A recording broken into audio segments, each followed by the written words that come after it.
Hello everyone. We were doing chapter natural disasters. We have already learned about earthquake and tsunami. Today we will learn about two more disasters.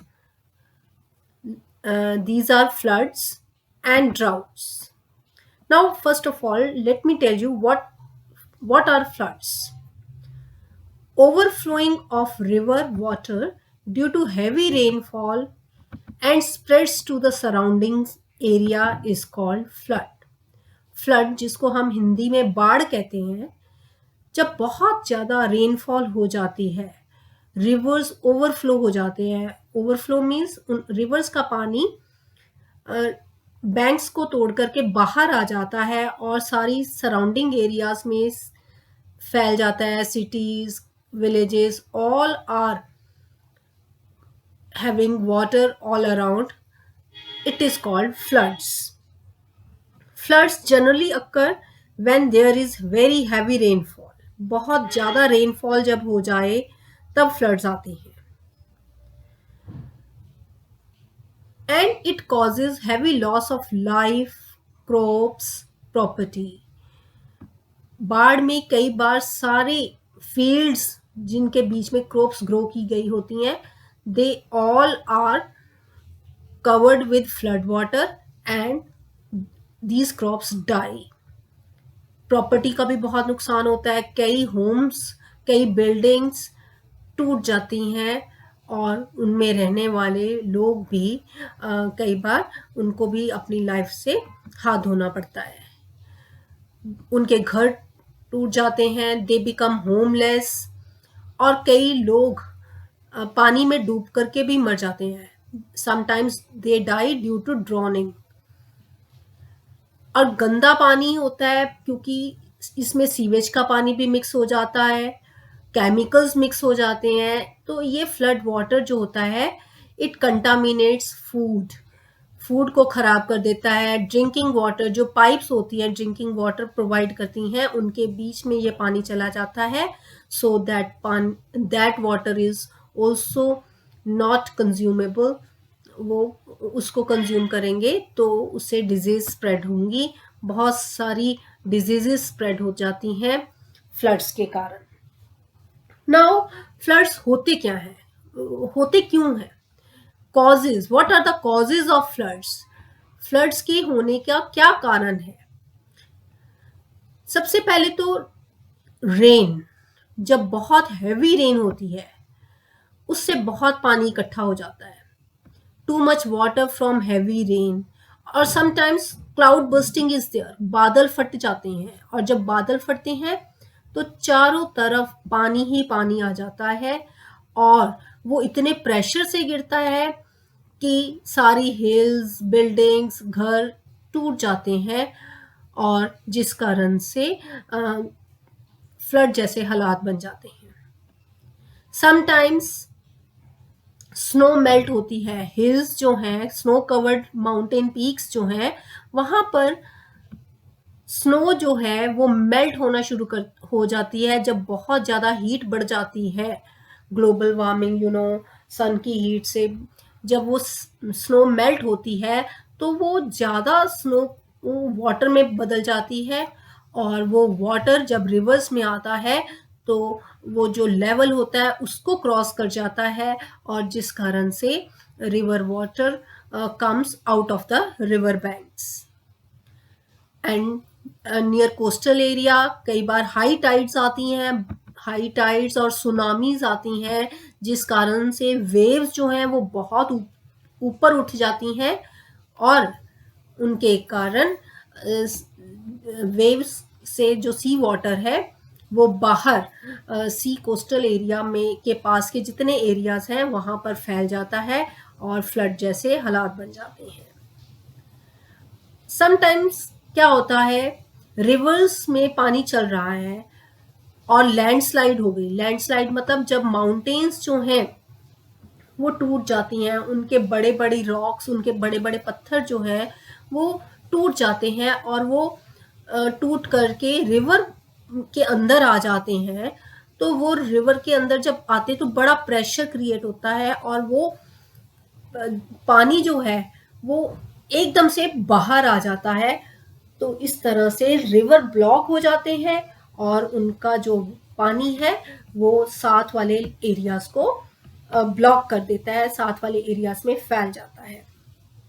Collapsing of a dam, collapsing of dam मतलब जो dams हैं जो हमारे लिए hydro electricity produce करते हैं, जिसमें हम वाटर को कंजर्व करके रखते हैं, वो उनमें क्रैक आ जाता है, वो टूट जाते हैं और जिस कारण से उनमें स्टोर किया हुआ वाटर चारों तरफ फैल जाता है। And one more reason is there, these are fractured pipelines. जो पाइपलाइंस हैं उसमें क्रैक आ जाए, उसमें थोड़ा सा due to some other reason pipes टूट जाती हैं, then these cause floods. One more term is there, flash floods. Flash floods क्या होते हैं? जब कोई साइन नहीं होता रेन का और एकदम से अचानक से बहुत तेज बारिश आनी शुरू हो जाती है, क्लाउड बर्स्टिंग हो जाती है, तब ऐसे टाइम पे जो फ्लड्स आती हैं उसको हम फ्लैश फ्लड्स कहते हैं। Flash floods develop very quickly और कोई साइन नहीं होता, without any visible sign of rain. So जब फ्लड्स आती हैं तब हमें कौन सी प्रिकॉशंस लेनी चाहिए, सेफ्टी मेजर्स कौन से अडॉप्ट करने चाहिए, these I am going to explain. First of all, move to higher places. जब भी कभी फ्लड्स बहुत तेज बारिश आने लग जाए और लगे, you should listen to the radio announcements and TV announcements. If such conditions are there, then warnings are given और ऐसे टाइम पे हायर प्लेसेस पे चले जाना चाहिए, सेफर प्लेसेस पे चले जाना चाहिए। और कभी भी फ्लड वाटर में स्विमिंग करने की कोशिश नहीं करनी चाहिए, क्योंकि हो सकता है पीछे से फ्लो बहुत ज़्यादा आ जाए और आप उसमें बह जाओ। नेवर टच इलेक्ट्रिकल अप्लायंसेस, कभी भी इलेक्ट्रिकल अप्लायंसेस को टच नहीं करो, क्योंकि हो सकता है पानी के कारण उसमें करंट आ जाए। So unplug those electrical switches. Never think that while driving we can go out from this flood area. Don't drive near flood water because कई बार आपने न्यूज़ में भी देखा होगा, कई बार जीप कार सारे फ्लो कर जाते हैं, फ्लड वाटर इतनी स्पीड से आता है। सो कभी भी ड्राइव नहीं करना चाहिए। वार्निंग्स को सुनो, रेडियोस और टीवी में जो वार्निंग्स आती हैं अकॉर्डिंगली एक्ट करना चाहिए। और ऐसे टाइम पे अपने पास फूड, फ्रेश वाटर एक वाटरप्रूफ बैग के अंदर रखना चाहिए, थोड़े से कपड़े और cash. Naturally later on if any problem is there, we can use these things for our survival. और जब धीरे धीरे फ्लड्स का पानी कम होता जाता है, then we come back to our homes, तब उस टाइम पे सारी चीज़ों को डिसइंफेक्ट करना चाहिए, क्योंकि फ्लड वाटर के अंदर जितने भी केमिकल्स होते हैं या उसके अंदर सीवेज का पानी मिक्स हो जाता है तो वो कंटामिनेट हो जाते हैं, उसके अंदर केमिकल मिक्स हो जाते हैं, तो उसके लिए हमें डिसइंफेक्ट करना ज़रूरी होता है। So this is all about floods. Next we are to do about droughts. Drought अब क्या है? फ्लड्स का ओपोजिट ड्राउट है। जब फ्लड्स में बहुत ज़्यादा पानी आ जाता है, और ड्राउट में ओपोजिट होता है जब बहुत देर तक बारिश नहीं होती है और कितने सालों तक वेदर ड्राई रहता है। A drought is a long period of a very dry weather. The moisture content of the soil becomes very low. हवा के अंदर भी मॉइस्चर बिल्कुल कम हो जाता है, सॉइल के अंदर पानी बिल्कुल खत्म हो जाता है, you can see the cracks on the surface of the land. तो ऐसी कंडीशन को हम ड्राउट्स कहते हैं। It takes place in arid और semi arid climates where there is very little rainfall. Arid होता है ड्राई, जो एरियाज ड्राई होते हैं, जहाँ का क्लाइमेट ड्राई होता है और जहाँ पे बिल्कुल रेन नहीं होती या बहुत कम होती है, ऐसे प्लेसेस पे ड्राउट कंडीशंस आ जाती हैं। और फार्मर्स जो हैं ये मेनली अफेक्टेड होते हैं because farmers are unable to grow crops. उनके पास पीने का पानी नहीं होता, तो क्रॉप्स को तो वो पानी दे ही नहीं सकते हैं, जिस कारण से उनकी क्रॉप्स खराब हो जाती हैं और इससे क्रॉप्स खराब होंगी, शॉर्टेज ऑफ फूड होगा और बहुत ज़्यादा फूड कम पड़ जाता है। और you have heard that so many farmers commit suicide due to this problem.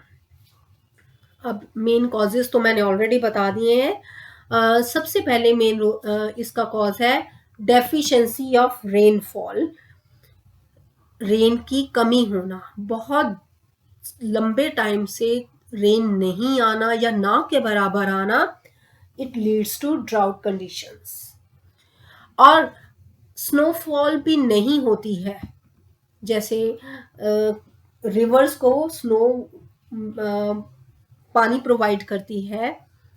Snow जब मेल्ट होती है तो रिवर्स जो हैं उनके बीच में पानी भर जाता है, लेकिन जब स्नोफॉल को स्नोफॉल मेल्ट ना हो पाए, इतनी स्नोफॉल ही ना हो और स्नोफॉल नहीं होगी, वो मेल्ट नहीं होगी और रिवर्स के अंदर पानी की कमी हो जाएगी, स्केर्सिटी ऑफ वाटर होगी। तो ऐसे में रिवर्स जो हैं वो पानी से उनमें पानी कम रह जाएगा। सो ऐसे टाइम पे ड्राउट कंडीशंस आ जाती हैं। अब ड्राउट जब आता है तो विलेज में उसका क्या इफेक्ट होता है? Effects of drought in rural areas. सबसे पहले तो क्रॉप्स नहीं ग्रो करेंगी, loss of crop will be there. पीने के लिए पानी नहीं होगा और दूसरे जो हम काम करते हैं, वॉशिंग है, क्लीनिंग है, we will not get water for all these purposes.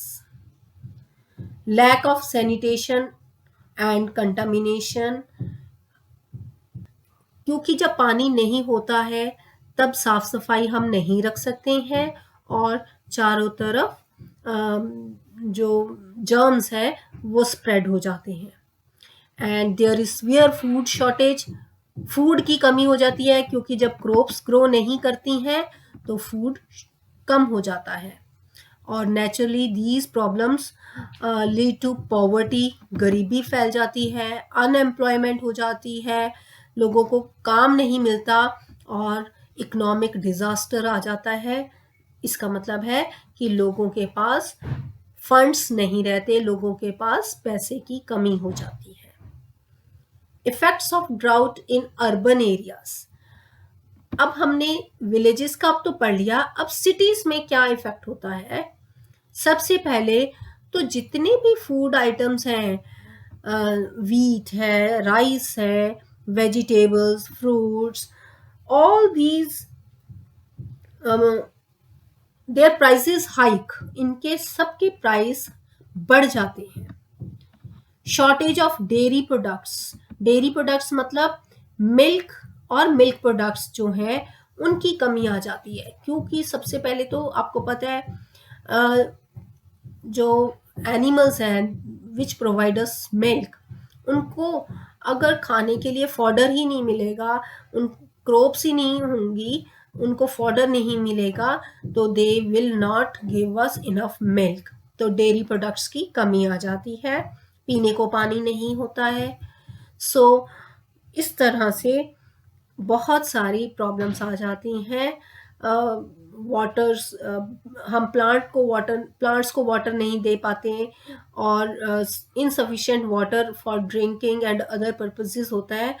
This way drought की कंडीशंस जो हैं those are very horrible. Now how can we prevent? Floods हैं, ड्राउट्स हैं, इनको हम प्रिवेंट कैसे कर सकते हैं? Only solution is growing more and more trees. जितने ट्रीज ज्यादा होंगे वो हमें फ्लड से भी बचाएंगे, ड्राउट से भी बचाएंगे. दूसरा, हम रेन वाटर हार्वेस्टिंग कर सकते हैं. रेन वाटर हार्वेस्टिंग सिस्टम में क्या होता है, जितना रेन वाटर है उसको हम कलेक्ट कर सकते हैं ताकि उसको हम लेटर ऑन यूज कर सके. और ये इस रेन वाटर को हम अपने प्लांट्स को या क्रॉप्स को पानी देने के लिए यूज कर सकें. और जब रेन का वाटर अदरवाइज पहले मिट्टी के अंदर एब्जॉर्ब होता जाता था, now we have good roads, cemented roads are there. उसके कारण से रोड में से पानी मिट्टी खींच नहीं सकती है. सो पक्की सड़कों के कारण पानी ज़मीन के अंदर एब्जॉर्ब नहीं हो पाता और इसीलिए ग्राउंड वाटर जो है वो कम होता जाता है. तो इसीलिए रेन वाटर को हमें कलेक्ट कर लेना चाहिए, रेन वाटर हार्वेस्टिंग यूज करनी चाहिए क्रॉप्स को पानी देने के लिए. And with proper facilities for irrigation, अगर हमें पता है कि इस एरिया में बहुत कम रेन होती है तो उस एरिया में इरिगेशन फैसिलिटीज को डेवलप करना चाहिए. सो this is all about today's lecture. Rest of the disaster we will do in next session.